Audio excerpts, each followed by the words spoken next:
پێشانگایەکی شێوەکاری هونەرمەندێکی کوردی ڕۆژئاوای کوردستان لە واشنگتن تیشک دەخاتە سەر ڕواڵەتێک لە سووریا کە تەمی شەڕی نێوخۆیی ئەم وڵاتە ساڵانێکە دایکۆشیوە.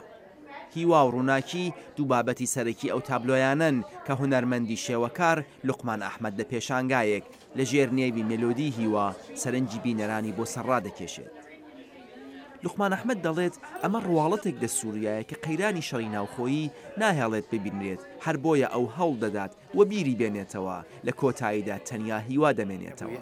وەکو کورد وەکو سووریژی هەردوو عالیژی مەخواست عەلیە هونەری دێ بەحسا هێڤیە بکەم ئەو هێڤیا گۆوەندایی ناو شەڕ و ناو سیاسەتێ دە سەرماسی سیاسەتێ مگوت ئەس شەکی بکەم لەسەر وێ. یەک لە تابلۆ زۆر سەرنج ڕاکێشەکانی ئەم پێشانگایە تابلۆی منداڵێکی ئامێرژەنە، ئاوێتەی تاریکی و شەڕ لەلایەکەوە و هیوا و مۆسیقا لەلایەکی ترەوە. تابلۆیا سەرەکی ئەو کوڕێکی بچووک وڵۆ مساچێکری لە کەمانێ دخینە لە ڤیالێن دخینە لێ مەخواست ئەس ژوێ دەست پێ بکەم.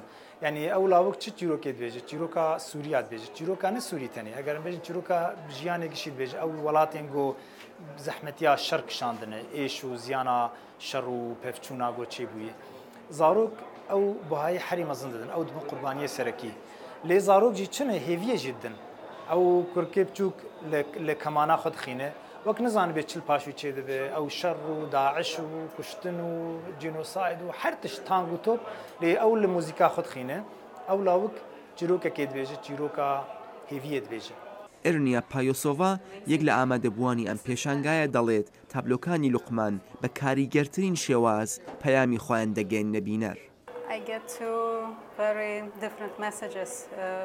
من پەیامگەلێکی زۆر لەم تابلۆیانە وەردەگرم لەلایەکەوە ڕەنجی ڕەش و تونند و تیژی کە کاتێک چاوێن لێ دەکەم دەمخاتە گریان چون ئازارێکی زۆر دەگوازێتەوە. ئەم تابلۆیانە بە زمانی جیهانی هونەر ئەو ئازارەی مرۆڤ لەو ناوچەیە چێشتویانە دەگەێنیتە بینەر. لێرە هەروەها چەند تابلۆیەکمان هەیە کە زۆر ڕەنگا و ڕەنگ و پڕ لە خۆشەویستی و ڕووناکین. بۆ من شێوەی ئەم خانمانە زۆر سرنجڕاکێشە. ئیندا سوانکی یەکتر لە ئامادەبووان دەڵێت گرنگی هونەری لوقمان بۆ ئەو چەند لایەنەبوونی تابلۆکانی ئەم هونەرمەندەیە. ئەوەی کە بەڕاستی بۆ من سەرنجڕاکێشە چەند لایەنبوونی ئەم تابلۆیان هەیە. بۆ وێنە لێرە هەم شێوەی خانمان دەبینین و هەم منداڵێکی ئامێژەن کە کوێ نادات لە پشت سەریەوە چی دەقەومێت. ئەم چەند لایەن بوونە هەم لە بابەتەکاندا هەیە و هەم لەو ڕنگانەی بەکارهێنراوە. تابلۆیەک باسی بابەتێکی زۆر ئاڵۆز دەکات و تابلۆیەکی تر بابەتێکی ئاسایی هەیە. بۆ وێنە تشک دەخاتە سەر خانمێک و ڕێگات پێدەدات هەست بە هزری ژیانی ئەو خانمە بکەیت.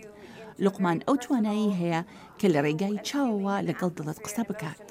لوقمان ئەحمەدیش جەخت لەسەر ئەوە دەکاتەوە کە لەگەڵ ئەوەی وشەی سووریا و بیرهێنەری شەڕ و وشەی کورد ئاوێتەی مێژوویەک پڕ لە ئازارە تابلۆکانی ئەم پێشانگایە ڕوانگەیەکی تر لەمبارەیەوە دەداتە بینەر. مەخواست دو بەش بکاربینم بەشێ سووریە مەگوت بەشێ کوردی بەشێ کوردیژی ئەو مەسەلا سیاست و نزاچێت تشتێکی ئەس دەبینم پر ئەنجام نادە تەنێ ئەو هونەر دکارێ یعنی ئەو ئەمبێژن پەیام یان نامەیە بۆ واتە بگینە خەلکی ژبەر لۆم ئەو ژنانە بژارتن ژبەر تشتێکی نەرمە تشتێکی جوانە تشتێکی بواتەیە لە داویەژی یعنی هێڤی لازم بەسەرکەوێت. لە بەشێکی تر لەم پێشانگایەدا لوقمان ئەحمەد لە بەردەم ئامادەبووان تابلۆیەکی کێشا و هونەرمەند جانی دیلان هاوکات بە ئامێری تەنبور هاوڕێی کرد. ئەم پێشانگایە 20 سپتامبر کراوەتەوە و تا 4 ئۆکتۆبر درێژەی دەبێت. شاهد عەلەوی، دەنگی ئەمریکا.